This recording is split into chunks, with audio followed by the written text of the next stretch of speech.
Hai korang, sama aku lagi UZZAIR Danial. Kali ni aku nak buat unboxing gaming chair yang aku baru beli daripada Lazada. Okay, so kotak besar yang korang tengok ni, dalam ni adalah gaming chair yang aku order, baru sampai pagi tadi. So sekarang aku akan unboxing dan kita tengok dekat dalamnya macam mana.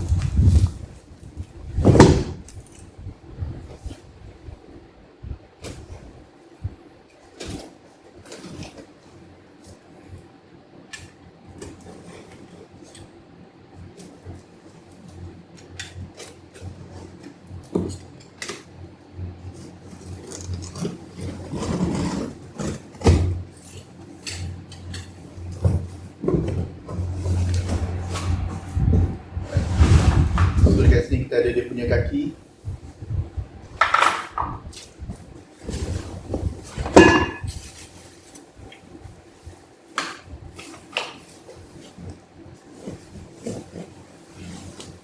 Dia cushion.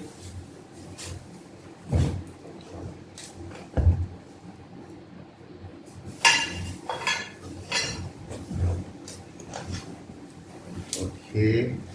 Roda dia semua. Dia punya seat. Dan of course empat tangan, kiri kanan. Dan yang terakhir kita ada tempat sandar dia. Okay, so sekarang kita akan pasang gaming chair ni dan kita akan tengok sama ada dia okey ataupun tak.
Okay, so kursi dah siap.